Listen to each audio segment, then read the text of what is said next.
I only said 2 words. "It's mine," and the crack echoed under the chandelier. 280 guests held their breath. One phone flashed a red light, and my entire life changed course. The next morning, I woke with bandages on my head, and the clip had hit 5 million views. After that, they could no longer write my story for me. My name is Quinn Reyes. I stood near the service entrance of the grand ballroom at the Summit Crown. A position I always favored. It was close to the exit, and you could observe the entire ecosystem of the room without being swept into its current. The air in Arbortown was supposed to be thin and crisp, high-altitude Colorado purity, but in here, it was thick. The Summit Crown's ballroom was suffocating in luxury, a cavern of shimmering crystal and heavy draperies. The scent was overpowering thousands of wild mountain flowers, trucked in and arranged to look effortless, mingling with the yeasty tang of vintage champagne and the faint, sweet rot of perfume. I held a glass of water. The ice long melted, the crystal chandeliers, each one the price of a mid-sized car, threw fractured light onto the polished stone floor. As an interior designer, I knew this room was technically flawless. It was also a beautiful, expensive lie. The room, and the 280 guests within it, revolved around a single point of light. My sister, Olivia Hart. She was radiant, her beauty almost aggressive in its perfection. Her white silk dress wasn't just worn, it was inhabited, clinging to her like a second, more perfect skin. She laughed, a sound cultivated to be both musical and infectious, and the circle of admirers around her tightened, drawn in by her gravity. She was the center of everything. She always had been. I watched, feeling the familiar role settle over me like an old coat. I was the quiet one, the functional one, the one who knew how to fix things. I was the shadow that made her brightness possible. Then, the sound came. Ting, ting, ting. Gregory Hart, my father, tapped his champagne flute with a silver spoon. The music, a string quartet playing something light and forgettable, stuttered and stopped. The chatter of 280 voices faded into an expectant hush. The atmosphere didn't just quiet, it seized, tightening with a tension only I seemed to recognize. He stood near the towering, 7-tiered cake, immaculate in his custom tuxedo. He beamed, the picture of paternal pride. But I wasn't looking at his smile. I was smelling the air. The scent of high-end bourbon rolled off him in waves, cutting through the flowers and champagne. It was a familiar warning, the scent of a gathering storm. To everyone else, he was the charming, powerful patriarch. To me, that smell was a precursor to breakage, to slammed doors and quiet tears swallowed in the dark. "Welcome," he boomed, his voice filling the cavernous room. "Welcome, friends, family, and to my new son-in-law, Ethan. We are so blessed to have you join the Hart family." Polite applause. Ethan, looking handsome and slightly overwhelmed, raised his glass beside Olivia. "My daughter, Olivia," Gregory continued, his voice softening with practiced emotion, "has always been a light, a joy to us all, and on this, the most important day of her life, her mother and I wanted to give her something truly special, a foundation for the incredible life she and Ethan will build together." The room held its breath. Guests leaned in. I saw phones being raised, their lenses hungry. "We are thrilled," my father declared, spreading his arms wide, "to announce our gift to the happy couple, the house on Juniper Avenue." The air left my body. It wasn't a gasp. It was a silent vacuum, the room tilting, the lights blurring into streaks. The house on Juniper Avenue. My house. The house I had found as a collapsed ruin. The house I had poured my savings and my blood into for 3 solid years. The house whose every beam, every new wire, every painstakingly restored piece of flooring I knew by heart. The room erupted. Cheers, whistles, and a wave of thunderous applause. "Oh, how wonderful," a woman near me whispered to her husband. "Gregory is so generous," another replied. A cousin I hadn't seen in years caught my eye and gave me a thumbs up. Wow, Quinn, that's incredibly generous of you. Someone else whistled. More phones came up, turning to capture Olivia's feigned, tearful surprise. They all assumed I was in on it, that I, the quiet older sister, had finally done something noteworthy given my masterpiece away. I felt the stone wall cold against my back. I looked at my father, beaming as he accepted the applause for his magnificent, impossible lie. I looked at Olivia, who was already crying beautiful, photogenic tears, accepting congratulations for a prize she had not earned. Something inside me, a piece of wiring that had been frayed and sparking for decades, finally snapped. I pushed off the wall. I didn't run. I didn't shout. I simply began to walk, my heels, low and practical, clicked on the stone floor. The sound was sharp, rhythmic, cutting through the applause. Click, click, click. The crowd parted for me. The applause died down as faces turned, registering the confusion. This was not in the program. I was not part of the show. I stopped a few feet from the bridal table, directly in front of my father. His smile was still fixed, but his eyes, up close, were cold. The bourbon was swimming in them. "What is it, Quinn?" he asked, his voice low, a warning.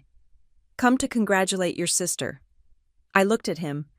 I looked at the 280 guests watching us. I looked at the phone still pointed our way.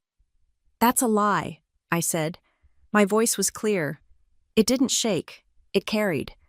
The silence that followed was absolute, heavier and more terrible than the applause had ever been. Gregory's face changed. The mask of the charming patriarch didn't just slip, it shattered. The flush started at his thick neck and raced up into his hairline. The bourbon ignited. "What did you say?" he hissed. I said, "That's a lie," I repeated, louder this time, for the people in the back. "I never agreed to that." "You are embarrassing your sister," he spat, taking a step toward me. "It's my house," I said, standing my ground. "I bought it. I rebuilt it. It is mine." "Don't you dare," he growled, the word a low rumble. "Don't you dare ruin this." "You are giving away my house," I said, my voice rising, not in panic, but in pure, cold clarity. "It's mine." He moved faster than I thought possible. His hand, the one that had just raised a toast, shot out. It wasn't a slap, it was a grab. His fingers, thick and strong, clamped onto my shoulder like an iron hook. "You will be silent," he snarled, his face inches from mine, the smell of bourbon a toxic cloud. And he shoved me. He shoved me with the full force of his body, the full force of his rage. My feet left the floor. There was a moment of weightlessness, and then impact. My back and head hit the stone-clad ballroom wall. The sound. It wasn't a dull thud. It was a crack, a sharp, wet, intimate sound that seemed to tear the air apart. It was the sound of my skull connecting with unforgiving marble. My water glass, still in my hand, flew and shattered against the floor. For a second, there was no sound at all, just the ringing in my ears. Then, the screams started, high, piercing. A woman shrieked. "Oh my God!" I slid down the wall, but I didn't fall completely. I caught myself, my hand flat against the cold stone. A sharp sting bloomed on the back of my head, and then a sudden, shocking warmth. I touched my hair. My fingers came away dark, glistening in the chandelier light. Blood, hot and fast, already rolling down my neck. Beneath the collar of my dress, someone screamed to call 911. I looked up. The room was chaos. People standing, chairs scraping. But my eyes found two things. First, I saw Olivia. She was frozen, her hand over her mouth. But her eyes weren't on me. They weren't looking at the blood. Her eyes were wide with horror, scanning the crowd, scanning the phones that were all still pointed, not at her, but at the scene. She was watching her perfect day implode. Second, I saw the young man. He was standing by the bar, slightly removed from the main crowd. He'd been holding his phone up, like everyone else, but he hadn't flinched. He hadn't lowered it. He was still filming, his grip steady, and in the upper corner of his screen, I saw a small red light, steady and unblinking. It wasn't just recording, it was live. The distant, rising wail of sirens began to cut through the ringing in my ears. A guest, a woman I didn't know, rushed forward with a white linen napkin, pressing it to my head. "You're bleeding," she whispered, her voice shaking. Another phone, closer this time, pushed past her shoulder. The lens zoomed in, focusing tightly on the red stains spreading through my hair, stark and vivid against the pale, polished stone. I was the quiet child, the one who knew how to take things apart and, more importantly, put them back together. While other kids were outside, I was in the basement with a small toolkit, figuring out the guts of a broken radio or reinforcing the wobbly leg of a kitchen chair. I liked the logic of it. Things were broken, and you fixed them. There was a clear, tangible result. I loved the smell of sawdust and solder. The feeling of fitting two pieces of wood together so perfectly they seemed to fuse. In the Hart family, however, there was no value in fixing. There was only value in being seen. And in our house, all light, all eyes, all oxygen, went to Olivia. She was the golden girl. Her laughter was the soundtrack to our home. Her moods dictated the emotional weather. She was bright and charming and knew how to perform. I wasn't jealous. It was just a law of nature, like gravity. Olivia was the sun, and I was a dim planet in her orbit, useful for holding things, but never the center of the system. I was the background blur, the necessary, functional shadow that made her brightness pop. My father, Gregory, taught his lessons without words. He taught with his eyes. When I was 14, I tried to help him fix a sagging fence post in the backyard. I picked up the sledgehammer, bracing my feet the way I'd seen him do. He didn't yell. He just took it from my hand. His grip firm, his knuckles white. He didn't say, "You're too weak," or "You're a girl." He just looked at me with a flat, final dismissal. "Heavy work is for men, Quinn." I didn't learn that lesson from his words. I learned it from the splinter I got from the handle. I learned it from the shame that burned in my stomach as I stood aside and watched. From then on, I remembered, not with words, but with the memory of scratches, bruises, and the metallic taste of being dismissed. He would praise my good eye for color, but never my good hand for structure. Structure was his domain. This imbalance poisoned everything. When I won my first regional design award in college, a sleek, minimalist chair I had designed and built myself, I brought the plaque home. At dinner, I set it on the table. Gregory glanced at it, chewing his steak. Okay, he said, and then turned to Olivia. "How was rehearsal?" "Liv." 2 weeks later, Olivia was cast as third lady from the left in a community theater production of a musical nobody had ever heard of. She had maybe 4 lines. My parents bought 24 roses and popped a bottle of champagne. The good champagne, the one they saved for anniversaries. My mother, Diane, cried tears of joy. "She was just luminous," she kept saying. Dabbing her eyes, I watched them toast. My design plaque already gathering dust on a bookshelf in my old room, hidden behind Olivia's old dance trophies. I didn't feel anger, not yet. It was a cold, clarifying realization. The rules were simple. My work, my sweat, my tangible achievements were invisible. Olivia's presence was the achievement. I left home at 19. I couldn't breathe there anymore. I got a small apartment over a hardware store, the air perpetually smelling of paint thinner and cut pipe. I worked 2 jobs, from 6 in the morning until 2 in the afternoon. I was a barista, fueled by cheap coffee and the roar of the espresso machine. From 4 until midnight, I worked as a runner for a high-end architectural firm, fetching blueprints, carrying heavy sample books, and absorbing everything I could. I saved every single dollar I didn't spend on rent or instant noodles. My dream wasn't glamorous. It wasn't a penthouse or a sprawling new build. It was a pile of bricks, a collapsed, forgotten, water-damaged wreck of a house on Juniper Avenue. The city had condemned it. The roof was gone in 2 places. But I saw the bones. I saw the solid 19th century foundation and the good lines. I learned to live without their validation. I created my own. My motto became a quiet, internal mantra. When they don't give you light your own lamp. My mother, Diane, would call. Her voice was always soft, coded in concern. Quinn, honey, why are you working so hard? It's not healthy. Family is what matters. Family is first. But her family first was a velvet glove over an iron fist. It didn't mean we support each other. It meant you will conform to the family narrative. It meant your needs come after the family's image. Her comfort was a form of control, a soft, warm blanket meant to smother any spark of dissent before it could catch fire. While Olivia was being sent on trips to Europe to find herself, I was honing my craft. I was sketching on napkins during my 10-minute breaks. I was measuring joists and learning electrical code from library books.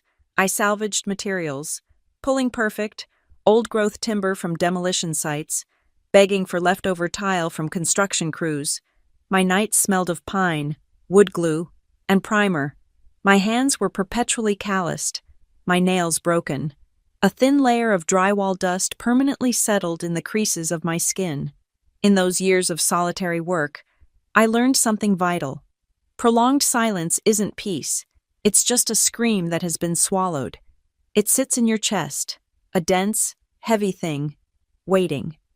It's the pressure building in a sealed pipe. Olivia and I grew into 2 different species.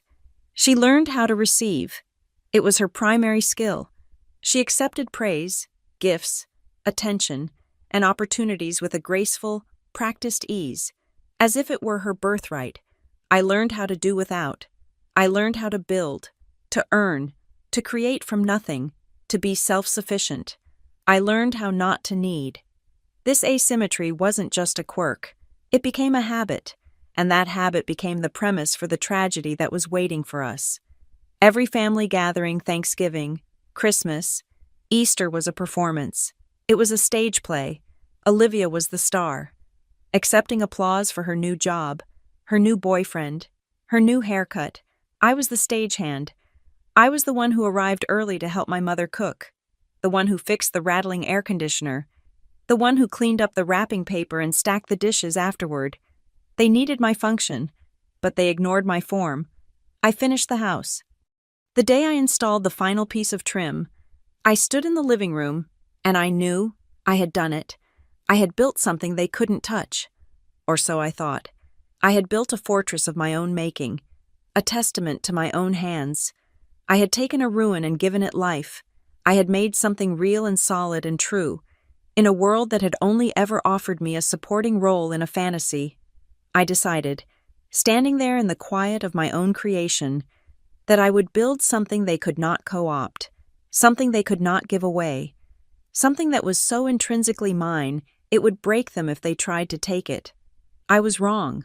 I had built the very thing they desired most, and I had forgotten the first rule of the Hart family. If it was good, it must, by definition, belong to Olivia. The first day I stood at 47 Juniper Avenue, I wasn't holding keys, I was holding a crowbar. The city had already condemned it, and I had just signed the papers that made it my problem. The neighbors, watching from behind their curtains, didn't wave. They just shook their heads. They saw a carcass, a failure waiting to happen. They weren't wrong. The roof was a sieve, a collection of rotten timbers and missing shingles. The foundation, a classic 19th century stone and mortar job, had a series of branching cracks you could fit your whole hand into. The front porch didn't just sag. It was actively peeling away from the house, pulling the entire facade down with it in a slow, structural grimace. That first winter was the crucible. The furnace was a monolithic, rusted-out hulk in the flooded basement, utterly dead. I couldn't afford a new one, not after pouring every cent I had, and several I didn't, into just acquiring the deed. So I lived in the attic.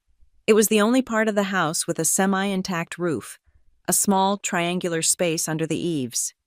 I sealed the one window with plastic sheeting and slept on a cot, buried under 3 heavy blankets and my own winter coat. I'd wake up in the dark, my breath pluming in the air, the water in the glass by my bed frozen solid. My joints ached with a deep, penetrating cold that felt like it was settling into my bones. I worked my 2 jobs, came home to the ruin, and worked for 3 more hours by the light of a portable generator until my fingers were too numb to hold a hammer. I was fueled by cheap coffee and a cold, hard rage that I mistook for determination. I started with the bones. You can't heal the skin until the skeleton is sound. I learned to walk the attic joists, prying out the soft, punky wood of the rotten rafters. They crumbled in my hands, smelling of damp earth, mildew, and a century of decay. I learned to sister new beams to the old, bracing the spine of the house with fresh, strong timber. I learned to use a jack to lift a sagging corner of the house, millimeter by millimeter, the structure groaning in protest, until it was level again. Then I went to the foundation. I spent weeks on my knees in the dirt and mud of the crawl space, patching the walls. I learned to mix my own mortar, the ratio of sand to cement to lime, getting the consistency right by the feel of it in my gloved hand. It was slow, agonizing, back-breaking work. My trowel, scraping and smoothing, was the only sound. My hammer became a part of my body. Its rhythm was my heartbeat. Thud, a nail driving into new wood. Thud, a piece of old, useless lath breaking free. Thud, every swing was an assertion, I am here, this will stand. Every wheelbarrow of debris I hauled out, shattered plaster, rusted pipes, insulation that had turned to sodden nests, felt like a piece of my own past breaking off. I wasn't just emptying a house, I was emptying myself of all the okay, dismissals. Of all the years I'd spent as a shadow, I found the window at a salvage yard, pulled from a deconsecrated church downtown. It was a beautiful Gothic arch, but it was shattered in a dozen places. The lead came twisted and broken. I bought it for almost nothing. I spent an entire month of evenings at a rented workbench, meticulously taking it apart, cleaning every single piece of colored glass, relearning how to cut, wrap, and solder. My fingers were burned and sliced. When I finally heaved it into the frame I had built for it on the stair landing, the afternoon sun hit it. The light that spilled onto the floor wasn't just light, it was cobalt, and ruby, and a deep, clear emerald. It was the first truly beautiful thing in the house. It was a promise. The floors were next. They were original wide plank oak, but they were hidden under 3 layers of history-cracked 1970s linoleum, stained 1950s carpet, and a layer of grime that was almost geological. I rented a heavy-duty drum sander, a beast of a machine that fought me, threatening to rip itself from my grasp and tear a hole through the wall. I wrestled it for days, my arms vibrating, my ears ringing, my body coated in a fine, choking dust. But when I put that first coat of polyurethane down, the wood woke up. The grain emerged, a deep, swirling pattern of gold and amber. The sunlight, pouring through my new stained glass window, no longer hit a dead, dusty floor. It spilled like warm honey across a living surface. I learned the law, not just the property lines, but the physical law, the city code. I pulled my own electrical, threading heavy-gauge wire through walls I had built, learning the intricate logic of circuits, breakers, and grounds. I learned plumbing, sweating copper pipes in the crawl space, the smell of flux and the sharp hiss of the torch becoming a strange comfort. I made mistakes. I flooded the new kitchen floor twice. I had to rip out an entire wall of drywall because I had miscalculated the placement of a load-bearing stud. I failed, and I learned. I read code books until my eyes blurred. I watched grainy videos of old-timers framing walls. I learned from the men at the lumberyard, who at first had looked at me with pity and now nodded with a quiet respect. "Still at it, Reyes," one of them would say, loading a stack of 2x4s onto my truck. Slowly, agonizingly, the house began to stand up straight. It felt like it was taking its first full breath in 50 years. The doors, which I had planed and rehung in their squared-up frames, now closed with a soft, solid thunk instead of a rattling screech. I built a new front porch, dug new footings, and set new posts. From scrap steel I'd salvaged, I welded a porch swing. I hung it from thick chains, sat on it, and listened. No drips, no creaks, no wind whistling through cracks, just the sound of the evening breeze in the pines on Juniper Avenue. The neighbors, the ones who had watched from behind their curtains, started stopping. Mrs. Gable, from 2 doors down, brought me a glass of lemonade, her eyes wide. "Quinn," she said, it's a miracle." And then, my family came. They came on a Sunday. My mother, Diane, brought a casserole, as if visiting an invalid. My father, Gregory, walked through the front door, his heavy shoes loud on my honey-colored floors. He walked through the living room, looking at the exposed brick I had painstakingly chipped and repointed. He tapped the custom-built kitchen cabinets I had designed and built from scratch, the birch wood planed and joined by my own hands. He ran a hand over the countertops, made from thick, recycled butcher block I had sanded and sealed until they glowed. He looked at this world, this sanctuary that I had built from nothing, and he turned to me. "So," he said, his voice flat, "why did you waste so much good money on this pile of ruins?" Olivia, standing beside him, just wrinkled her nose. "It's so brown. Quinn, all this wood, aren't you going to paint it white? It would look so much cleaner." I didn't answer. I just took the casserole from my mother's hands. I stopped inviting them. It wasn't a fight. It wasn't a confrontation. I just stopped. The calls came. "Why haven't we seen you?" But I had my excuse. "The house," I'd say. "So much work." The house became my fortress. It was the one place on earth that wasn't defined by them, that didn't ask me to be smaller, that didn't see my work as a waste, my self-respect. I realized, now had a foundation, it had a roof, and it had a deadbolt. My professional peers saw it. My friend Jacob Reddick, who ran his own restoration firm and had once helped me hoist the main ridge beam into place during a sudden hailstorm, came by. He walked through the whole house, silent, just touching the joinery on the staircase, the smooth plaster of the walls. He sat at my kitchen island, and I poured him a cup of cheap coffee. He looked around, his eyes taking in the light from the stained glass window. "Quinn, this is a miracle," he said, his voice quiet. I shook my head, smiling, feeling the familiar, good ache in my shoulders. "No, Jacob, it's labor." That labor became my living. 47 Juniper Avenue was a better business card than any website. A wealthy client, hesitant about hiring me, saw the house and hired me on the spot to restore their historic Victorian mansion. That contract led to 2 more. My name was no longer Quinn, the quiet daughter. I was Quinn Reyes, Restoration Design. My work was solid, my reputation was earned, and my house was my proof. But as the house settled into its new strength, as the paint finished curing and the new grass in the yard grew thick, something else grew with it, a sense of ownership from my family. A strange, unearned we started to creep into their conversations. "We should really have Thanksgiving at your place," my mother would say. "We should host the neighborhood Christmas party there," Gregory suggested, as if it were his own idea, the right to claim, which had been entirely absent when it was a ruin, began to attach itself to every finished surface, thick and fast as ivy. They hadn't wanted the ruin, but they desperately, confidently, wanted the triumph. The pressure started subtly, as it always does. It began at a mandatory Sunday dinner, about 3 months before the wedding. We were at my parents' house, the air thick with the smell of roast beef and my mother's heavy-handed perfume.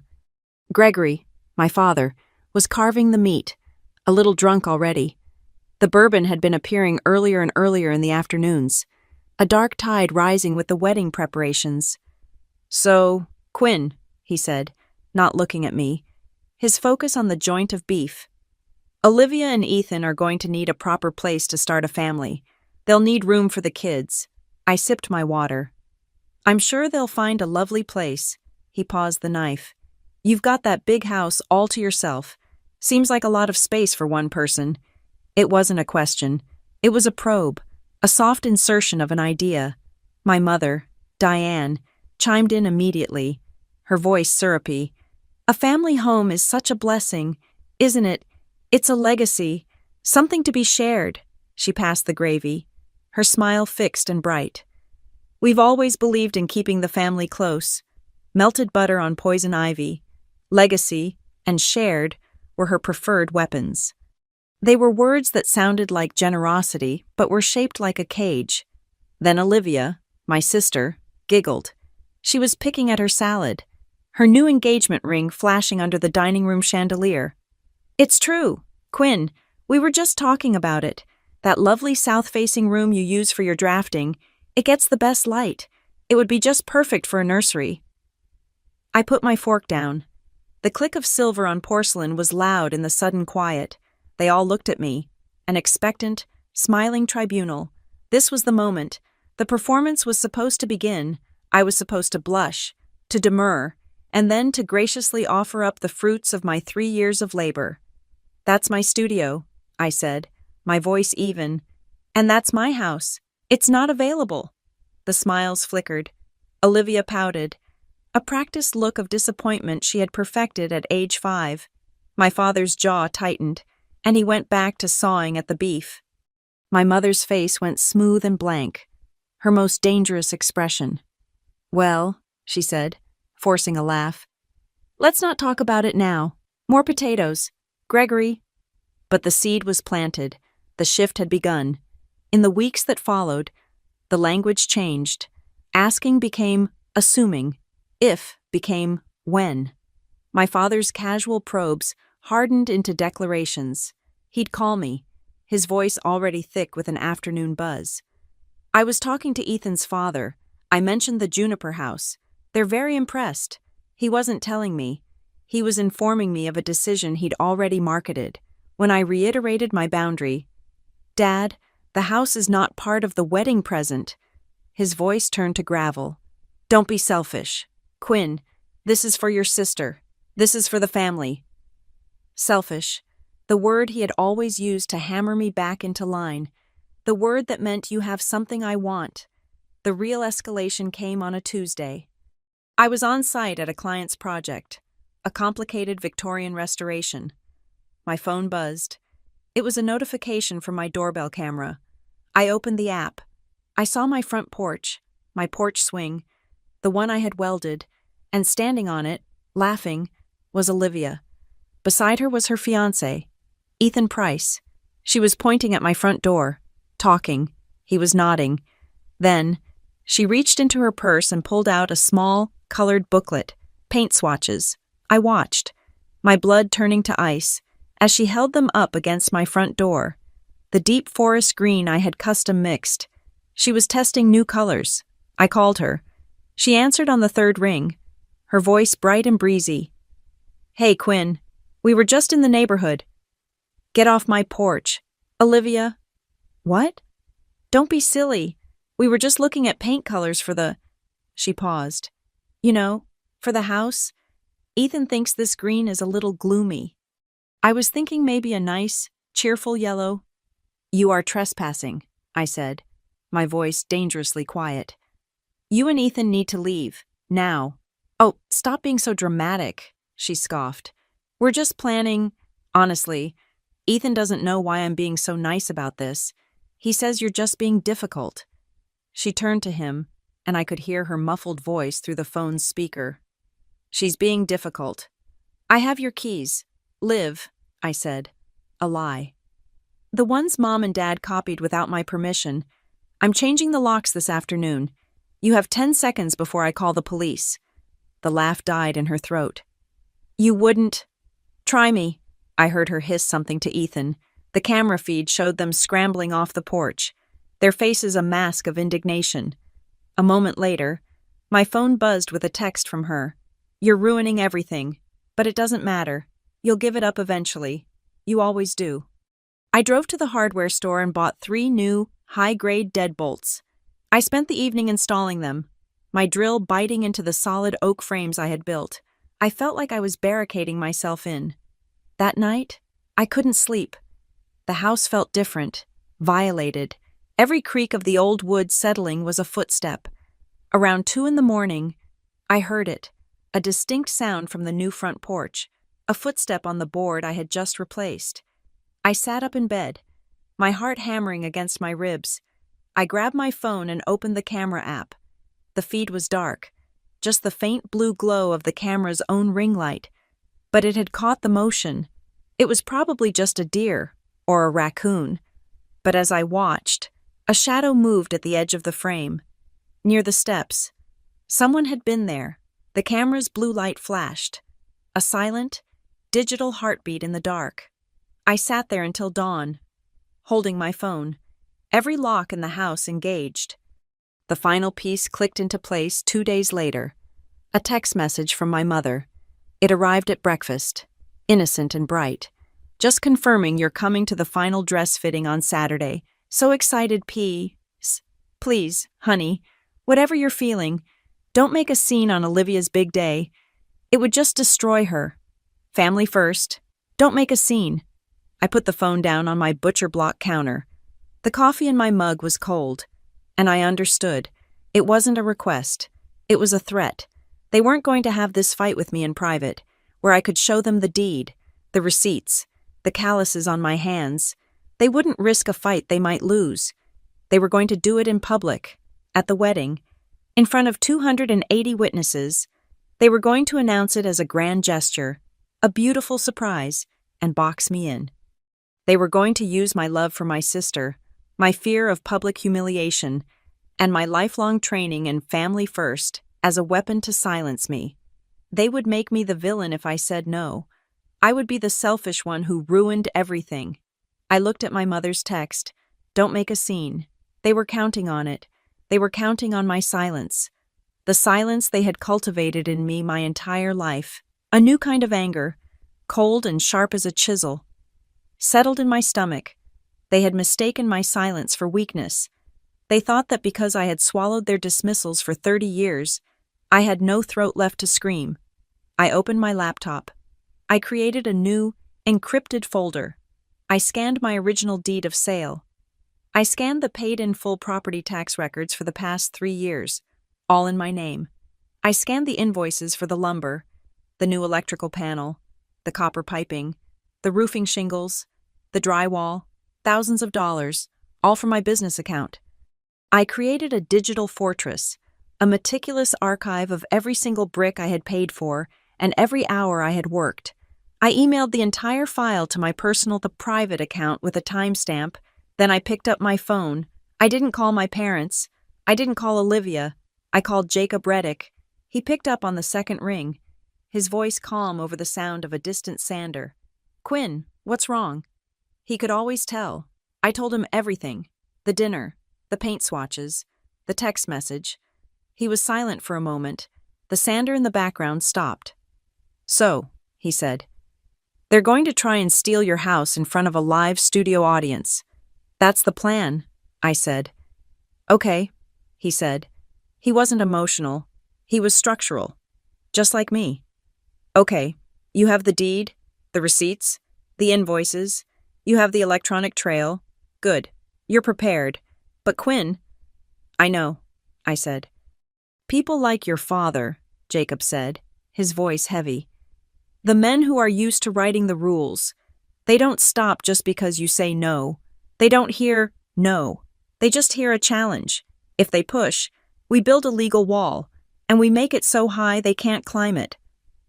I hung up, the feeling of cold resolve hardening. I had learned a bitter lesson.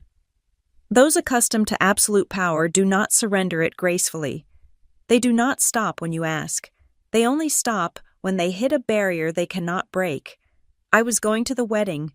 I was going to walk into their trap with my eyes wide open, and I was going to be that barrier. I was going to be the wall. The reception at the Summit Crown was a masterpiece of illusion.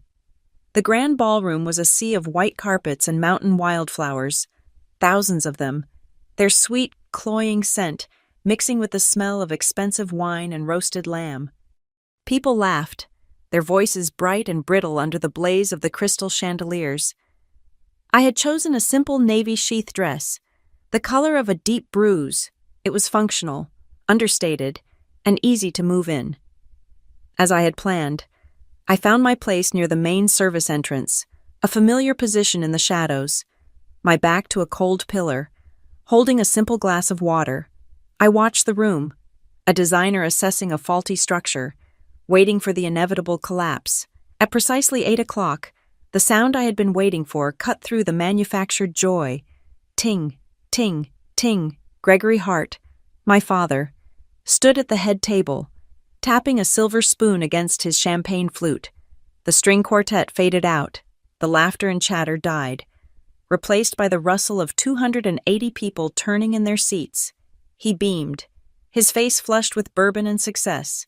He raised his glass, a practiced, expansive gesture that took in the entire room.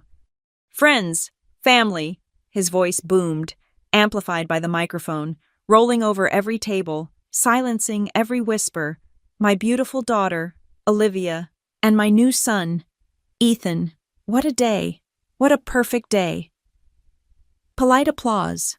Olivia, seated beside him, glowed, her face a perfect mask of bridal joy.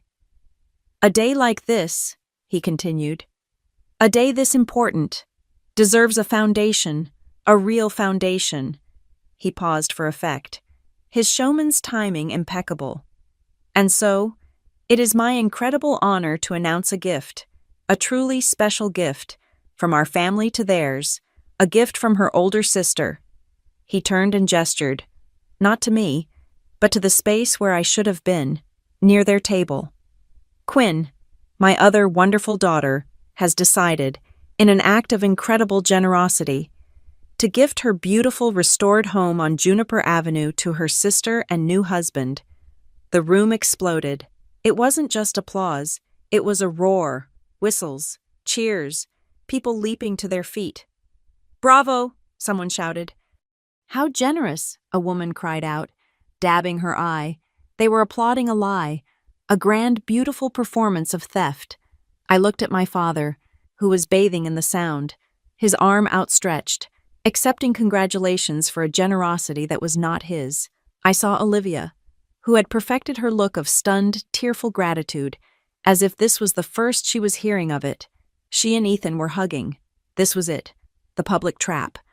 The moment they had engineered to perfection, I was supposed to be frozen, silenced by the sheer weight of public expectation, forced to smile and nod, to participate in my own dismemberment. My hand was steady. My glass of water didn't tremble. I set it down on a server's tray nearby. I began to walk. I stepped out of the shadows. My navy dress was a slash of darkness against the sea of white and champagne-colored silk. Click, click, click, my heels on the stone floor. It was the only sound other than the fading applause. The room fell silent again, this time with a confused, anxious energy. Faces turned. My mother, Diane, saw me first. Her smile froze, and a flicker of pure panic crossed her eyes. She knew. I stopped directly in front of the head table. I looked past Olivia, past Ethan, and directly at my father. He was still smiling, but the smile was now a thin, hard line. The bourbon was radiating off him. "Quinn," he said into the microphone, his voice a low warning. "Come to add your congratulations." I didn't need a microphone. My voice was clear, and I pitched it to Carrie. "That is a lie," I said. The silence was no longer anxious. It was absolute. It was a vacuum. 280 people stopped breathing. I never agreed to that. My father's face, which had been flushed with pride, turned a dark, mottled purple. The mask didn't just slip. It was gone. "What?" he hissed. "Did you just say to me?" He stepped down from the low platform of the head table. "I said that is a lie," I repeated. my voice louder, unwavering. "I am not giving away my house." "You will not," he snarled, taking 2 steps toward me, jabbing his finger in my face. "Embarrass me. You will not embarrass this family." "You are embarrassing yourself," I said, and I saw a flash of pure, murderous rage in his eyes. This was the real Gregory Hart. This was the man I had known my entire life, the one the bourbon always revealed. "It is my house," I said, my voice ringing with the clarity of a bell. "I built it. It is mine." "Not any more," he roared. His hand shot out. It clamped onto my shoulder, his fingers digging into my collarbone like a steel trap. He was incredibly strong, and he shoved me. It was a full-body assault. He used his shoulder and all his weight, pivoting and driving me backward. I was airborne for a split second, my feet leaving the white carpet, ram, my back, and then my head, slammed into the marble-clad structural pillar behind me. The sound was obscene.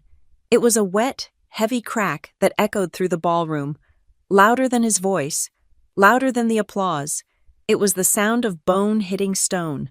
The world went white, then black, then resolved into a kaleidoscope of spinning chandelier lights, my water glass, which I must have picked back up, shattered on the floor.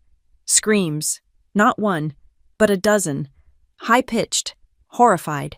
I felt a sharp, electric sting, and then a sudden, gushing warmth. It was liquid heat, pouring down the back of my neck, soaking the collar of my dress, matting my hair in an instant. Blood. I didn't fall. My knees buckled, but I threw my hands out, bracing myself against the pillar. The ringing in my ears was a roar, but I locked my elbows. I would not go down. I would not give him the satisfaction.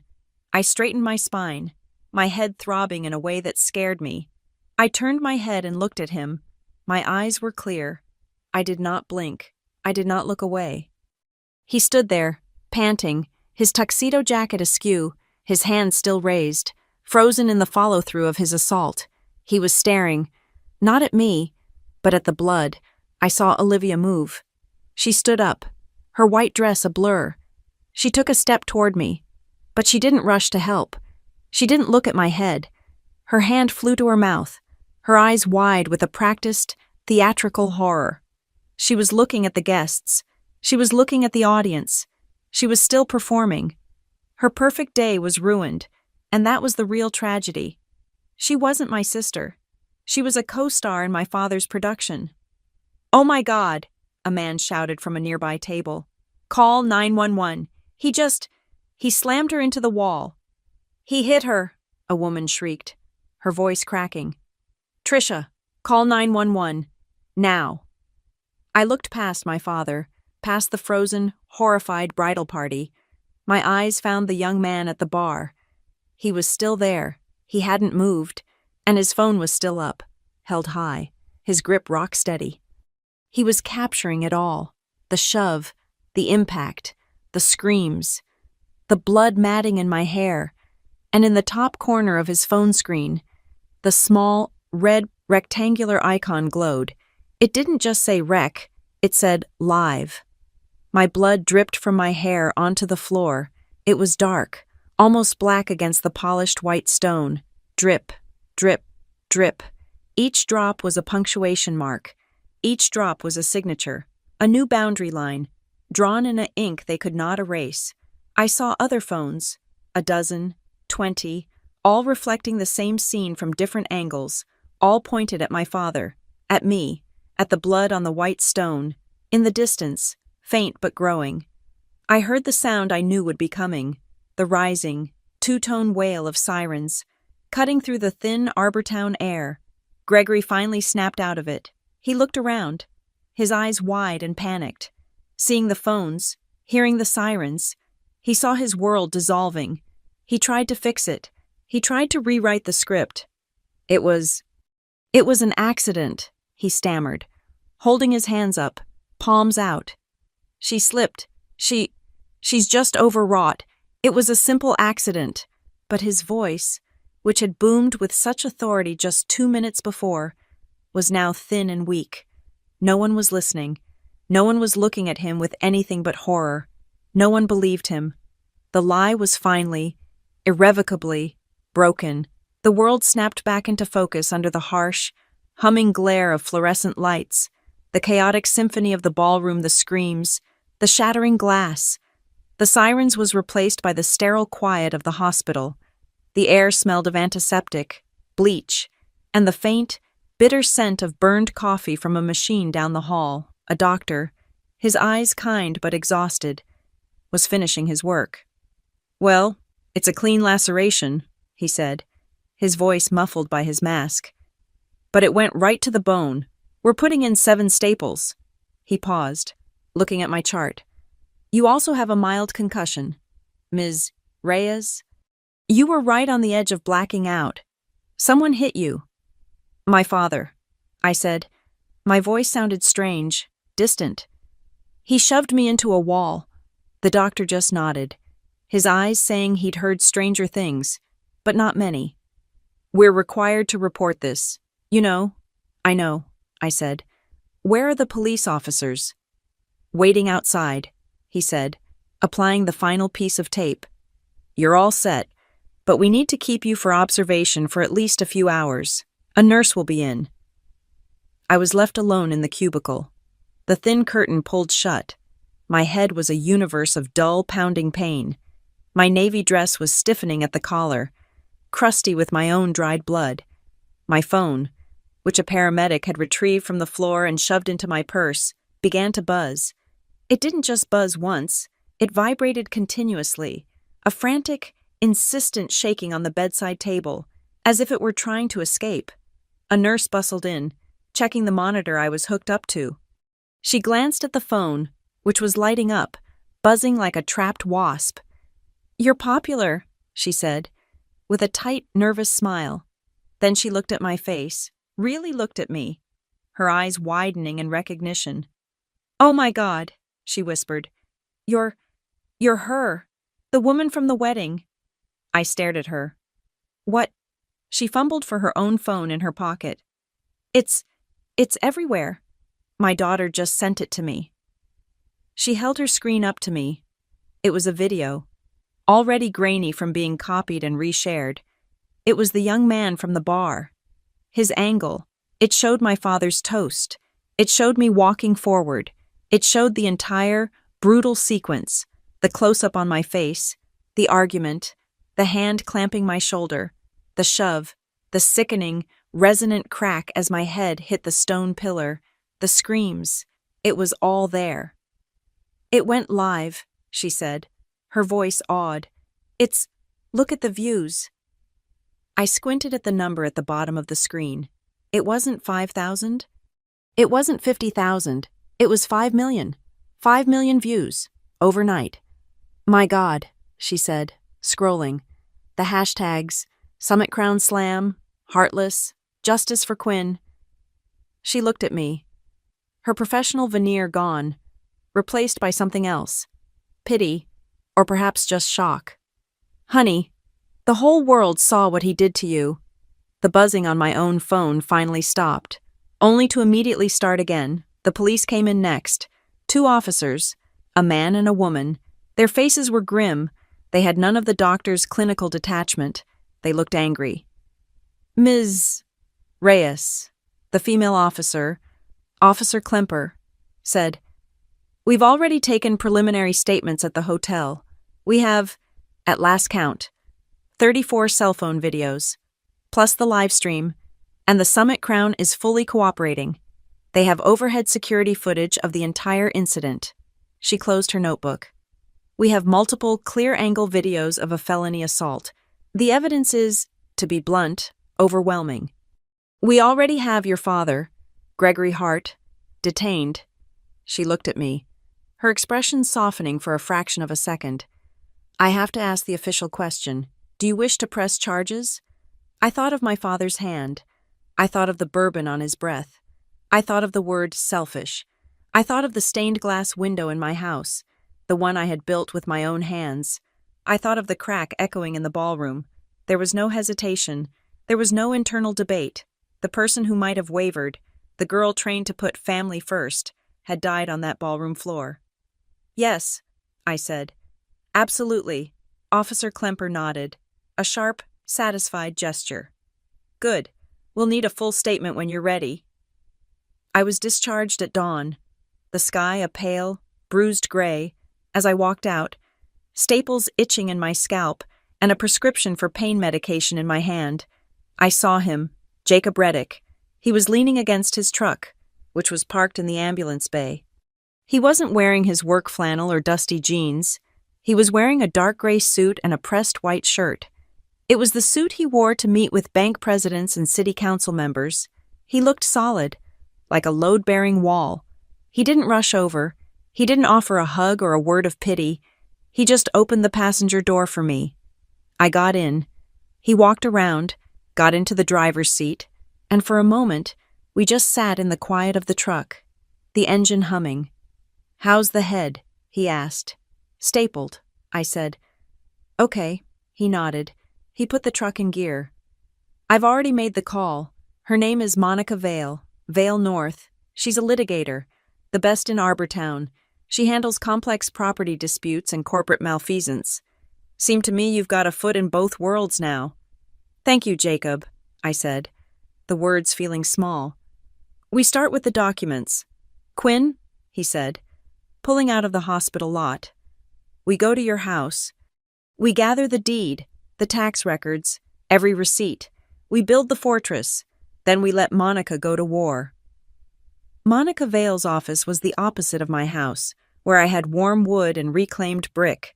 She had floor-to-ceiling glass, chrome, and black leather. She was a tall woman with sharp features and an unnervingly calm gaze. She didn't offer me coffee. She offered me a seat.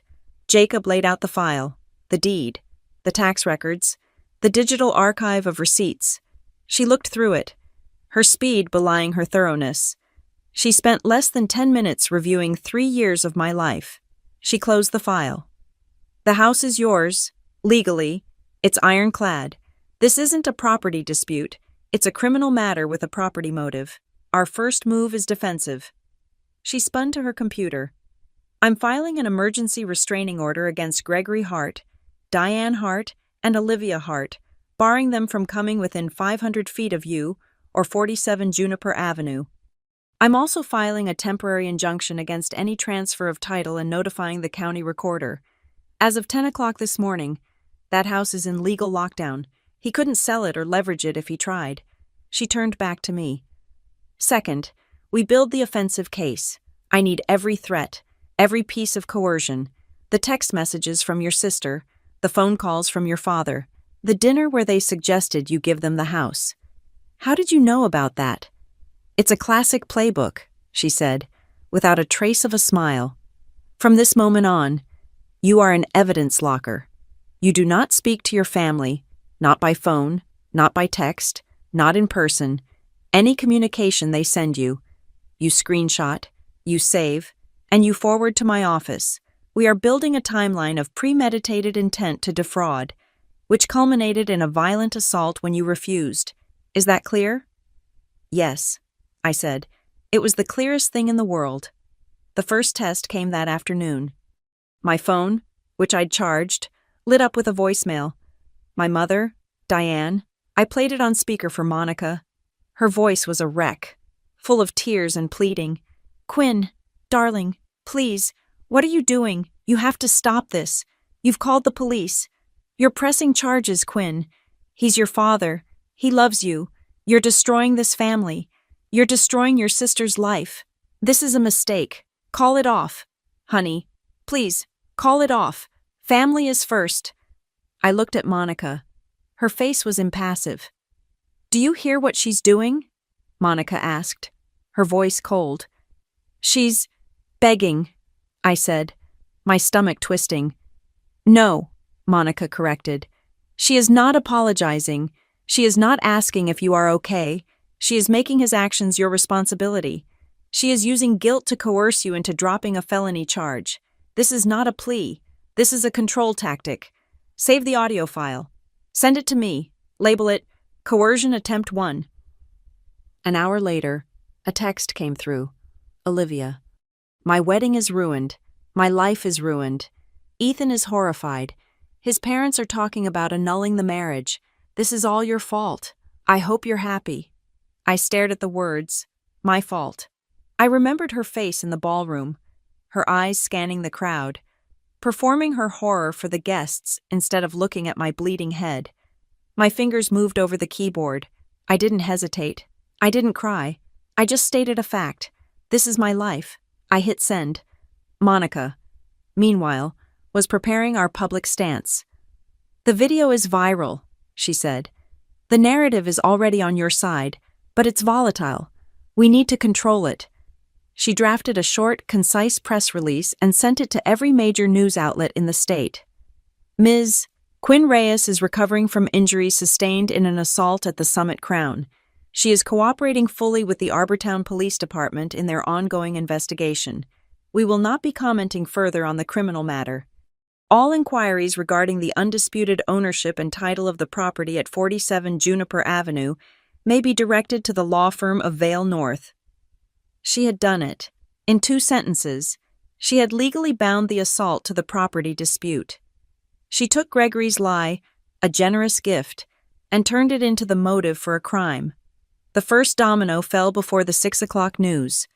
Pioneer Ridge Developments, my father's company, had its name on half the new construction in Arbortown. A local news anchor, reading Monica's statement, made the connection.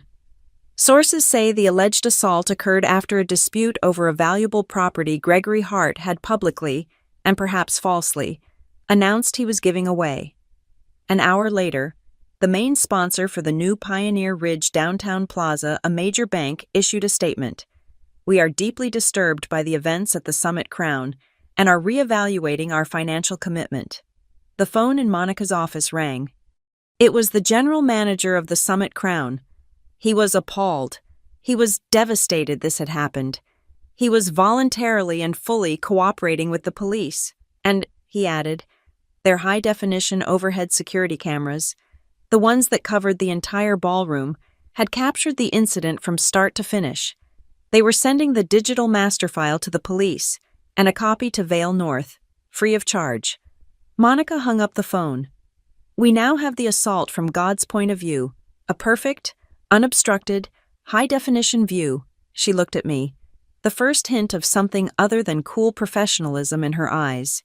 This is it, Ms. Reyes. They expected you to be silent.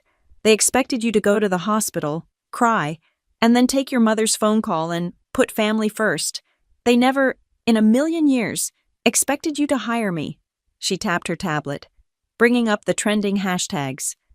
You're not just a designer anymore. You've become an icon overnight for every person who's ever been told to be quiet. No means no, even to family. The world is watching. Quinn, let's make sure they see the unadorned truth. The next morning, we returned to the scene of the crime, the Summit Crown, in the flat. Unforgiving light of day had lost its magic. The grand ballroom was still set for the post-wedding brunch, but the energy was gone, leaving a vacuum. The staff moved with a funereal quiet. The thousands of mountain flowers were still in their vases, but they were a day old. Their perfume was still heavy, but underneath it, I could smell the first, faint, sweet-sour note of decay. It was the smell of rot setting in beneath the perfume. There were perhaps 30 guests, the ones who hadn't seen the video yet, or the ones who were too morbidly curious to stay away. They were clustered in small, uneasy groups, drinking mimosas and speaking in whispers. The whispers stopped when we walked in. I came first. Then Monica Vale, carrying a sleek black projector and her laptop. Then Jacob, his solid presence at my back. I had not hidden the wound. I had showered, washing the matted blood from my hair, and the white bandage the doctor had applied was a stark, clean line against my dark hair, just above my temple. I wore it like a statement. I had not slept. My eyes were clear and, I knew, terrifyingly calm. I wore a simple black dress. I was in mourning for the life I'd had. I saw him, my father. He was by the omelet bar, a glass of bourbon already, at 10 in the morning in his hand. He was trying to perform, laughing too loudly at something a nervous-looking guest had said. He was trying to pretend last night was a blur, a drunken mishap. He saw me. His laughter died. The bourbon-fueled flush in his face darkened. He saw the bandage. "Well, look who it is," he snarled. His voice a low growl that carried across the room. He was trying to reclaim his power, to mark his territory. He gestured at my head with his glass. "Looks fine to me. Always did like to be dramatic." A few of the guests winced. They looked down at their plates, profoundly embarrassed. This was not the Gregory Hart they knew, or rather, this was him. And they were just seeing it for the first time. Monica ignored him. She ignored everyone. She walked to the center of the room, to the large, empty space by the head table, the exact spot where I had been assaulted. She set her projector on a small table. She unrolled a portable screen. The hotel manager, his face pale and sweaty, rushed over to help her, plugging in a power cord. The room watched, confused. This was not on the brunch program. Jacob stood, arms crossed, near the entrance, a silent guardian. I walked to a table near the center and sat down. I did not take a plate. I just waited. Gregory watched Monica, his eyes narrowing. "What the hell is this? A slideshow? The wedding's over." Monica finished connecting her laptop. She clicked a key. The projector whirred, and a bright white light hit the screen. Then, an image, the familiar, time-stamped, black and white grid of a security system. "Good morning, everyone," Monica Vale said. Her voice was not loud, but it was so cold and precise that it cut through every whisper. "Thank you for attending this gathering. Mr. Hart was kind enough to give his version of events last night. Now, as his legal counsel has been attempting to reframe those events this morning as an unfortunate family stumble, we felt it was important to review the facts." She clicked the mouse. The first video that appeared was the one from the bar, the live stream. The audio was slightly muffled by the music, but the images were clear. My father's toast, my approach, the argument. Then the screen split into 4. 2 more angles from cell phones on opposite sides of the room appeared, and then the 4th, the master, the God's eye view. The crystal clear, high definition, overhead security footage from the Summit Crown, and with it, the audio, not muffled. It was pristine, captured by the ceiling microphones. "You will not embarrass this family." My father's voice, a raw snarl, filled the silent ballroom. "It's my house. It is mine." My voice, clear and cold. "Not anymore," he roared. And then, the act, the 4-angle view of the shove, the grab, the pivot, the violent, full-bodied thrust, my body flying backward, and the sound, the crack. It was amplified by the event speakers. It wasn't a thud. It was a sharp, wet, percussive snap. The sound of my skull hitting the marble pillar, as clear and sickening as a gunshot. A woman at a front table screamed, a high, thin sound, and clapped her hand over her mouth. A man cursed. "Jesus Christ!" The video continued. It showed, in perfect, high definition, the blood spreading. It showed me sliding, bracing myself. It showed my father, panting, his face contorted. It showed Olivia, her eyes darting to the crowd, performing. Monica let it play for 10 seconds more. 10 seconds of chaos, of screams, of guests yelling to call 911. Then she paused it, on a perfect, frozen, multi-angle close-up of my father's face, twisted in rage, and my own, bleeding against the stone. No one spoke. The only sound was the woman in the front, who was now openly sobbing. Gregory was pale, his bourbon glass frozen halfway to his mouth. "That," Monica said, her voice dropping an octave, "was the unfortunate family stumble." She walked to the table where I sat and placed a thick, black binder on it. The sound, a heavy, solid thud, was an answer to the crack on the video. "This," she said, tapping the binder, "is a copy of the official police report, filed by the Arbortown Police Department last night, charging Mr. Gregory Hart with felony assault with intent to cause bodily harm. She opened it. The top page was the report, stamped with an official, raised seal. The video, along with 34 other witness recordings, is now evidence in a criminal proceeding. This is no longer a private family matter. My mother, Diane, finally broke. She had been frozen, her face a mask of waxy horror. She scrambled up and rushed, not to her husband, but to me. She grabbed my arm, her nails digging in.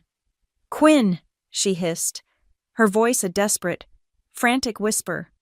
"Stop this. You have to stop this, right now. You are tearing us apart. Think of your sister. Think of this family. Don't do this. Don't make this any worse." I didn't argue. I didn't speak. I didn't even look at her. I simply, and deliberately, unpried her fingers from my arm. I stood up, and I took one step away from her. I left her standing alone, her hand outstretched, her plea for silence hanging in the air, exposed and rotten for everyone to see. A man near the back, a man I recognized as Ethan's father, spoke, his voice shaking with a cold fury. "Gregory, did you do that? Did you do that to your own daughter?" The crowd, which had been frozen, shifted. It was a physical thing, like a herd turning. They had been facing Gregory, the center of gravity. Now, they were turning on him. Ethan Price, Olivia's new husband, had been standing near her, his face ashen. He looked at the frozen image on the screen. He looked at the sobbing guest. He looked at Ethan's father, his own. Then he looked at Olivia. She had started to cry, but her performance, which had worked so well just 12 hours before, was failing. There was no applause. There was no sympathy. Her tears looked, in the harsh morning light, like what they were, a desperate, selfish act. Ethan did the most eloquent thing I had ever seen him do. He took one, small, deliberate step away from her. He was disconnecting. He was stepping off the deck of a sinking ship. Olivia saw it. Her fake sobs turned into a real, choked gasp. But, my wedding," she whispered. She ruined my wedding." No one moved to comfort her. My father finally found his voice. He slammed his glass down. "This is a disgrace," he bellowed. "This is a private matter. She's hysterical. She's always been difficult. This is about family loyalty." "No, Dad," I said, and my voice, though quiet, silenced his. I didn't have to shout. The truth was on the screen. "It's not. It's about a house." I turned to Monica. "Show them the rest." Monica nodded. She clicked the mouse again. The screen changed. It was now a split image. On one side, a photo of 47 Juniper Avenue as I had bought it, a collapsed, rotten ruin. On the other side, a photo from a week ago, a restored, beautiful, finished home. And then she put up the receipts, the deed, in my name, the tax bills, paid by me, the invoice for the lumber, the invoice for the electrical, the invoice for the roof. The room was a courtroom now. The guests were the jury, the masks, the ones my family had worn for decades, the successful father, the loving mother. The golden daughter were not just cracked. They were on the floor, in 1,000 pieces, right next to the memory of my shattered water glass. And everyone, finally, was seeing the ugly, grasping faces underneath. The collapse began less than an hour after the brunch. While Monica and I were still in her office, Officer Klemper called, my father, attempting to leave the Summit Crown through a service exit, was formally arrested. He didn't go quietly. He shouted about his lawyers, about his rights, about who he was. It didn't matter.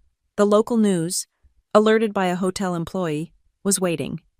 By noon, the entire city of Arbortown was watching the same image on a loop. Gregory Hart, founder of Pioneer Ridge Developments, his face a mask of purple rage, being forced into the back of a police car.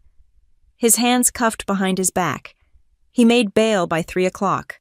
The bond was set high, but he paid it in cash. He walked out of the precinct, his expensive suit rumpled, and said no comment to a barrage of microphones, but the damage was done. The image of the handcuffs was indelible. The dominoes, which had been teetering, began to fall, one after another, in a relentless, percussive rhythm. The first was financial. On Monday morning, the Arbortown City Council held an emergency session.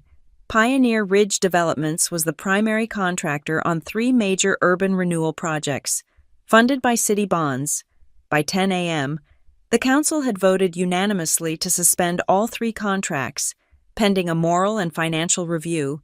It was a loss of tens of millions of dollars. By noon, the bank that held the primary line of credit for Pioneer Ridge, the same bank whose VP had sponsored a table at the wedding, announced it was placing all of Gregory's corporate accounts under immediate audit. His credit, the lifeblood of his development empire, was frozen. By 5 o'clock, a consortium of minority shareholders in Pioneer Ridge, seeing their investment value plummet, had formally petitioned the board for an emergency meeting. Their demand was simple and brutal. Gregory Hart must resign as CEO. Effective immediately, the second domino was social. The Hart name, once a symbol of Arbortown philanthropy and power, became toxic overnight. The board of the Arbortown Children's Charity, which my mother had chaired for a decade, quietly removed her name from their letterhead. The annual Hart Family Foundation Gala, the pinnacle of the city's social calendar, was indefinitely postponed. Invitations to golf tournaments, gallery openings, and private dinners simply stopped. The silence from their social circle was as absolute as the noise from the media. The third domino was Olivia, the Price family, Ethan's wealthy and image-conscious parents, moved with surgical precision. They released a statement not to the press, but to their own social and business circle, making it clear they were appalled by the unconscionable behavior and that they were supporting their son, Ethan, through this difficult time. The statement pointedly never mentioned Olivia's name. 2 days later, a society blogger posted a candid photo of Olivia, her face pale and swollen, walking into a lawyer's office. Her left hand was bare. The spectacular 4-carat diamond ring was gone. The marriage, it seemed, had lasted less than 48 hours. Then, a new piece of evidence, a new leak, came from an unexpected place. A woman who had been one of Olivia's bridesmaids, horrified by the video, sent a series of screenshots to a local reporter. They were texts from Olivia, sent 3 weeks before the wedding. Olivia: "Ugh, Quinn is being such a martyr about the Juniper house. She won't just give it to me. Friend LOL what? It's her house." Olivia: "Dad's gonna handle it. He's just going to announce it at the wedding. She'll have to say yes. It's my day. I get what I want." The screenshots went viral in an hour. They were absolute, irrefutable proof of the conspiracy. They vaporized any lingering sympathy for Olivia, any narrative that she was an innocent bystander. She wasn't just a co-star. She was a co-writer of the plot. My mother, Diane, tried to do damage control in the only way she knew how. She tried to host one of her famous reconciliation teas. She invited 20 of her most influential friends. 3 came. They were the oldest, the ones who didn't use the internet. They sat in the cavernous, silent living room of my parents' house, drank their tea quickly, made their excuses, and left within 20 minutes. The failure was public, humiliating, and complete. Power rarely dies quietly. Quinn. Monica was in my kitchen at Juniper 47. We were drinking coffee, the good coffee Jacob always brought. "They are wounded, which means they are dangerous. Your father will hire the most expensive, ruthless lawyers in the state. They will try to bury us in motions. They will paint you as unstable, as greedy, as a liar. This isn't the end. This is the end of the beginning. Be ready for a long, ugly fight." I nodded. "I'm not going anywhere." "Good," she said, "because the world is listening to you now." She was right. The letters had started to arrive. First, emails, then actual handwritten letters to Monica's office, forwarded to my house. They came from women and men all over the country. "Thank you for saying no. I watched your video, and I finally confronted my brother about the money he borrowed." Thank you for showing me what a boundary looks like. I'm building my own. I read every one, my hands shaking. I had just been trying to save my house. I hadn't realized I was speaking for so many other people who had been silenced. A local organization, a women's shelter and advocacy group called Juniper Justice. A coincidence of name that felt like fate asked me to speak at a small fundraiser. I said yes. I stood in front of 50 people, in a small, warm room that smelled like coffee and old books. The white bandage was gone, but the staples were still there, hidden by my hair. I didn't have a speech. I just had the truth. For years, I was told that family first meant me last, I said, my voice steady. I was taught that my work was a hobby and my voice was an interruption. I built a house to prove I existed, and when they tried to take it, I finally learned something. No is not a request. It's a statement. It is a complete sentence. It is a wall. Do not let anyone, no matter who they are, no matter how much you love them, take what you have built with your own hands. The applause was quiet, but it was powerful. It was the opposite of the roar at the wedding. It was real. The house itself was changing. It was no longer just my fortress. Jacob, seeing my name in the paper, had an idea. Let's use this, he said. Let's make this house what it was always meant to be. We launched the Juniper Restoration Workshops. We opened the house on Saturdays to apprentices, design students, and anyone who wanted to learn. I taught them how to use a planer, how to mix mortar, how to read the history in a piece of wood. Jacob brought his team of master artisans, my house, my sanctuary, filled with the sounds of careful work, of questions and answers, of sawdust and creation. It had become a living thing, a school. The legal case grew stronger. The hotel's insurance company, eager to separate themselves from liability, sent Monica's team the full, unedited logs from their security system. Not just the video, but the access logs. It showed my father's room key being used to access the ballroom's AV system an hour before the wedding. He had tested the microphone himself. It was proof of premeditation. The final domino for Pioneer Ridge Developments fell on a Friday. The board of directors, in a 4-hour closed-door meeting, voted. The vote was unanimous. Gregory Hart was removed as CEO and president. Effective immediately, he lost his salary, his stock options, and all of his corporate signing power. He was an emperor with no clothes and no empire. The media offers poured in, talk shows, magazine exclusives, book deals, all offering me money to tell my story, to cry on camera, to reveal all. I turned them all down. This isn't entertainment, I told Monica. This isn't a show. This is a criminal proceeding and a boundary. I won't sell it. That evening, I got an email. It was from Ethan Price. Quinn, I have no words. I am so sorry for what happened. I was blind. I didn't see what was happening. I know this doesn't mean anything, but I am ashamed of my part in all of it. I wish you peace. I read it. I saw the careful, lawyer-approved wording, the apology that was more about his shame than my pain. I didn't reply. I just archived the message. I walked out onto my front porch, the one he had stood on, planning to change its color. I sat on the swing I had welded. The air was cool, smelling of pine and the sawdust from the workshop. The house was quiet, solid around me. I was safe. I was home, and I was free. The courtroom was an exercise in contrasts.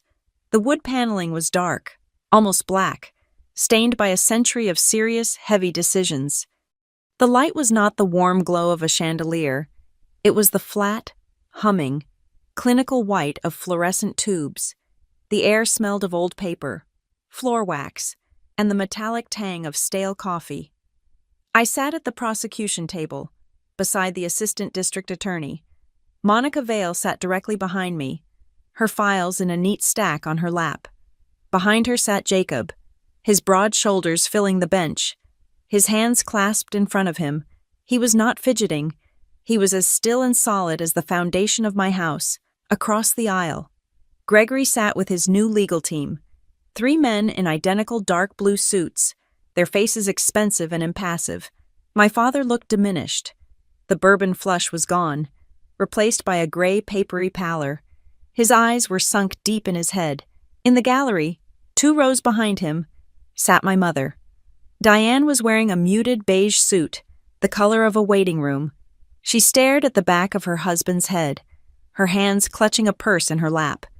She never once looked at me. Olivia was not there. Monica had confirmed it that morning. Her new, high-powered PR firm, retained by Ethan's family as a non-negotiable part of the annulment proceedings, had advised her that attending would be detrimental to her brand. She was in the process of being repackaged as another tragic victim of her father's uncontrollable passions. It was a weak narrative, but it was the only one she had.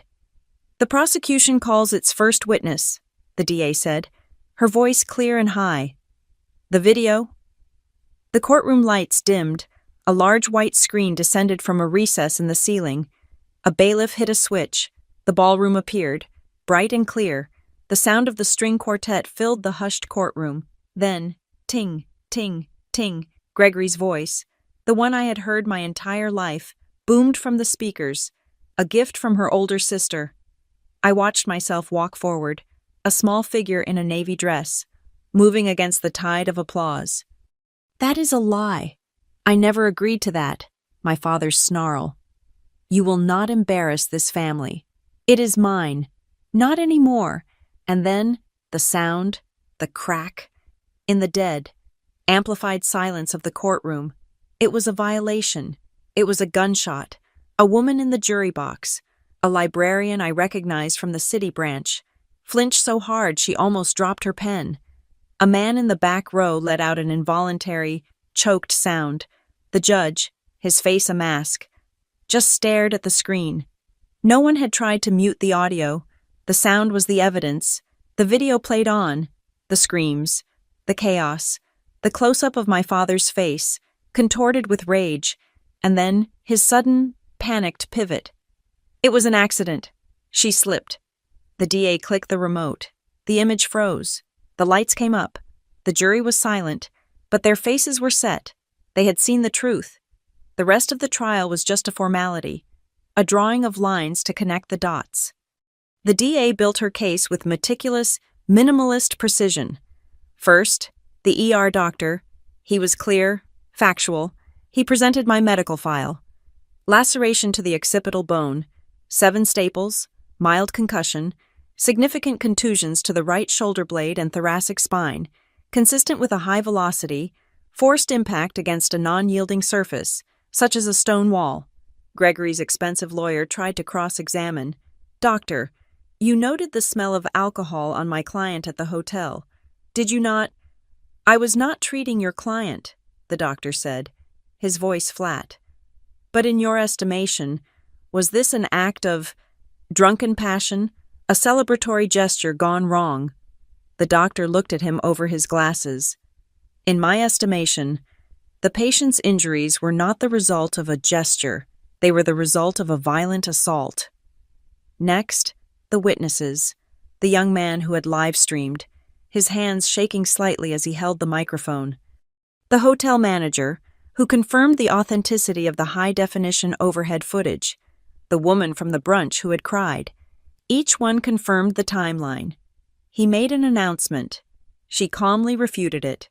He attacked her. Then, Gregory's defense. It was exactly what Monica had predicted. It was an argument built of fog and sentiment. "This is a family tragedy," the Denver lawyer said, his voice a smooth, reasonable baritone. He paced in front of the jury. "A private, painful moment, captured and twisted by the cruel lens of social media. We are not denying Mr. Hart's involvement. We are contextualizing it." He painted a picture of a loving father, a patriarch, who'd had a celebratory drink or two. A man who was overcome with emotion and passionate generosity. A man who just lapsed for a single, regrettable moment. "This wasn't a crime," he implored. "It was a mistake, a family dispute that should have been handled at home, not in a courtroom." He tried to paint me as the villain, the cold, ungrateful daughter who, instead of handling this privately, had chosen to humiliate her family for financial gain. He should not have mentioned the finances. The DA stood up. The defense opens the door to the context of this assault. The prosecution is happy to walk through it. She called Monica Vale to the stand. Monica was not a witness. She was a weapon. She was ice and facts. The DA projected the timeline on the wall. Ms. Vale, can you identify this document? Yes, it is the deed to 47 Juniper Avenue, purchased and held solely in the name of Quinn Reyes. And this? A series of texts, authenticated by the service provider, from Olivia Hart, discussing the plan to announce the house at the wedding, specifically to force Quinn's hand and make sure she couldn't say no. Objection, the defense lawyer shouted. Hearsay. Overruled, the judge said, his voice bored. It speaks directly to the defendant's motive and premeditation. Continue. Counselor.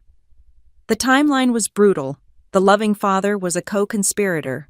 The generous gift was a premeditated theft. The DA walked the jury through it, step by step. 1. The plan to seize the property. 2. The lie told to 280 people. 3. The calm, verbal no from the rightful owner. 4. The violent physical punishment for that no. 5. The 911 calls. 6. The medical report. 7. The voicemail from Diane Hart, attempting to coerce me into dropping the charges. The jury, their faces grim, took notes. They did not look at Gregory. They looked at the screen, at the timeline. A courier arrived just before the closing arguments, handing a document to the bailiff, who handed it to the judge. The judge read it and passed it to the prosecution and defense. It was a letter, on heavy bond paper, from the new board of directors of Pioneer Ridge Developments. It was a formal, public disavowal of their former CEO, stating that the personal criminal actions of Mr. Gregory Hart do not represent the company. It was a late, desperate stab in the back, and the final nail. The DA's closing argument was 5 minutes long. She stood in front of the jury, the frozen image of the crack on the screen behind her. The defense says this is a family matter, that this was a lapse in judgment, but the evidence shows you something else. It shows you a conspiracy. It shows you a premeditated plan to seize property, and it shows you the violent, calculated punishment enacted when that plan failed. This wasn't a lapse. It was the plan's conclusion. He didn't just lose his temper. He lost control of his victim, and for that, he chose to punish her, publicly and brutally. That is not a family matter. That is felony assault. She sat down. The jury was out for 45 minutes. We stood when they filed back in. The air was so thick I could barely breathe. On the charge of assault in the second degree, how do you find the foreman? The man with the mustache who had closed his eyes during the video stood up. He looked directly at me. Guilty. A sound tore from my mother's throat, a low animal wail. I didn't move. I didn't cry. I didn't smile. I just let out a breath, a long, slow breath that I felt I had been holding for my entire adult life. The massive, crushing weight that had lived in my chest for decades simply dissolved. I turned and looked at my father. His expensive lawyer was patting his shoulder, looking disgusted. Gregory was no longer the giant. He was no longer the patriarch. He was a pale, shrunken old man in an ill-fitting suit. He stared at the dark wood of the table, and he slowly, finally, bowed his head. The gavel came down. We moved as a unit, Monica in front, me in the middle, Jacob behind. We pushed through the heavy wooden doors into a blinding explosion of white light, cameras, microphones, shouts. Quinn, how do you feel? What do you say to your mother? Do you have a statement? I looked straight ahead. I focused on the red exit sign at the far end of the aisle. I said nothing. We walked through the wall of noise, and it parted for us. The sentencing was 2 weeks later. The judge was stern. He cited the public nature of the attack, the clear evidence of premeditation, and the complete lack of remorse. Gregory was given his sentence, a significant custodial term, but the final act was the one that mattered most to me. The judge signed the permanent order of protection, a lifetime restraining order, barring Gregory, Diane, and Olivia Hart from ever coming within 500 feet of me or my property. It was the boundary I had tried to build, the line I had tried to draw. Now it was no longer a request. It was a fact, set in stone and filed in ink. I didn't feel happy. I didn't feel victorious. I just felt light. The pressure was gone. The house and I could finally breathe. The sentence was handed down on a Tuesday.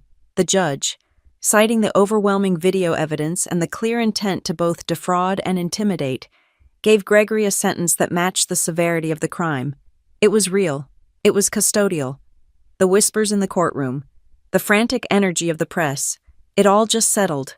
The story, in the public record, was finally written in ink. The fallout for the rest of the family was not a loud explosion. It was a quiet, structural collapse. Diane sold the large family home on the hill. It went quickly. Sold through a broker to a tech family moving in from the coast. It was too large for her. The broker had said, too full of memories. A single, cream-colored envelope arrived at my house a week after the sale. My mother's elegant, familiar handwriting on the front. I opened it. It was a single page, filled with carefully chosen words. Regret for the entire situation. Sadness over the division in the family. A hope that we could all find peace. It was a masterpiece of the non-apology apology. It was a letter that mourned the consequences, not the actions. I read it once. I did not feel anger. I did not feel sadness. I felt nothing at all.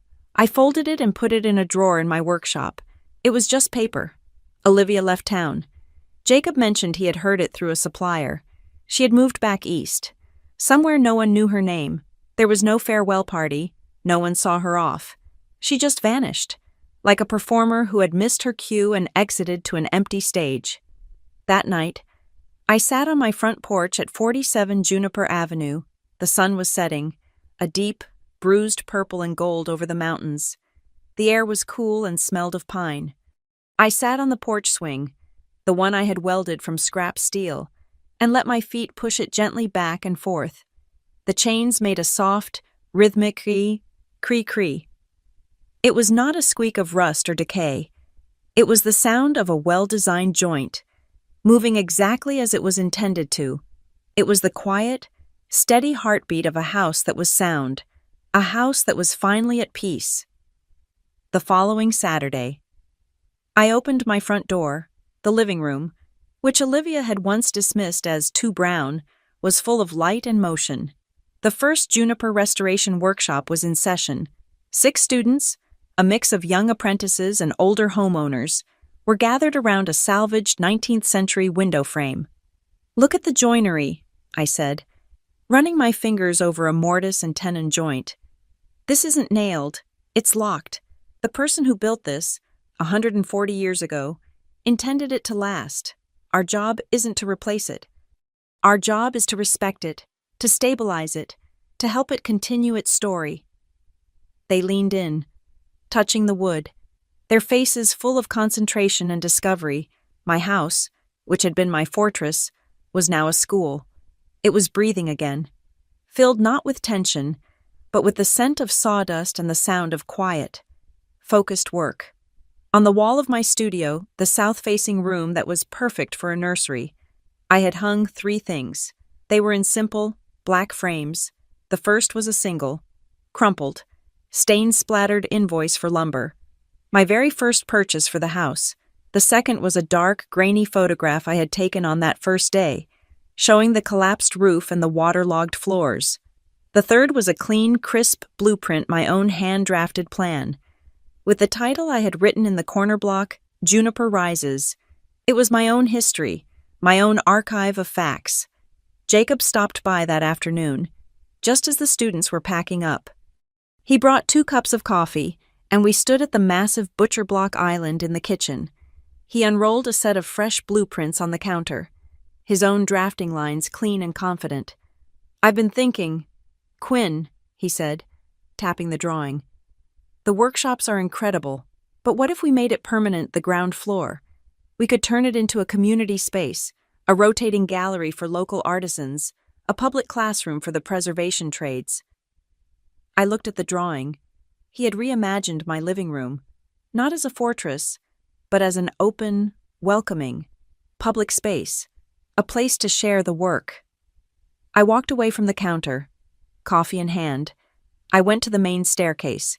The late afternoon sun was hitting the landing, pouring through the stained glass window, my window, the one I had found in pieces, the one I had spent a month re-leading, soldering the broken glass back together. The light it threw on the restored oak floor was breathtaking. It was a pool of liquid ruby, deep emerald, and brilliant cobalt. It was so vivid it looked solid, like spilled paint. It was the physical proof, the testament of the hands. It was what you could do. You could take the broken, shattered, discarded pieces, and with patience and labor, you could make them whole. You could make them throw light. I walked back to my laptop, which sat on the counter. An email was waiting. It was from Juniper Justice, the women's advocacy group. The subject line, an invitation. They were asking if I would consider joining their board of directors to help them build a new program for women rebuilding their lives. Women who, like me, needed to learn how to build their own walls. I looked at Jacob's blueprints. I looked at the light on my floor. I typed a single word in reply. Yes. I hit send. My voice, even in text, felt steady. A moment later, a soft knock came from the open front door. Mrs. Gable, my neighbor, was standing on the threshold, her hands clutching her mail. "Quinn," she said, a little hesitant. "I hope I'm not interrupting. I walk by here every day, and I just have to say, your home is the most beautiful on this street. What you did here, it's just a miracle." The old me, the shadow, would have deflected. "Oh, it was nothing. It's still a work in progress." I smiled, a real, warm smile. "Thank you, Helen. It was a lot of labor." I stepped back from the door. "Please, come in. I just made a fresh pot of coffee." She beamed and stepped inside, stepping over the threshold I had built. That night, after Jacob had gone and the house was quiet, I stood in the living room alone.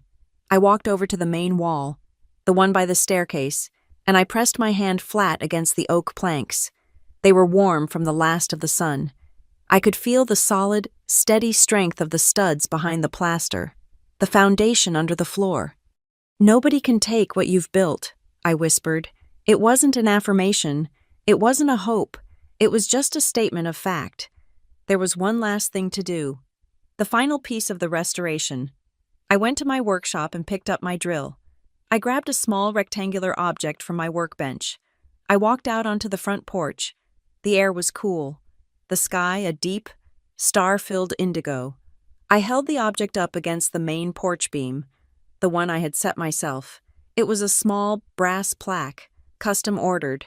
I drilled the 2 pilot holes. I set the 2 brass screws, and I drove them in. The drill's motor a satisfying, final whir, until they were perfectly flush. I stepped back and read the words, their simple, dark letters shining in the porch light. Juniper 47, by Quinn Reyes. It was done. My name, on my work, on my house. I put the drill down on the swing. I stood there for a long time, looking at the plaque. Then I turned. I faced the dark street, the quiet neighborhood, the world. I faced the imaginary camera that had started this all, the one that had held a steady, unblinking red light. I didn't smile. I didn't need to. I just stood there, on my own porch, in front of my own house, breathing my own air. I was no longer the shadow. I was the architect. Thank you so much for listening to this story. I'd love to know where you are tuning in from. So please drop a comment below. Share your thoughts, and let's connect. Make sure you subscribe to Maya Revenge Stories and like this video. And if this story resonated with you, please support us by hitting that hype button so more people can hear it.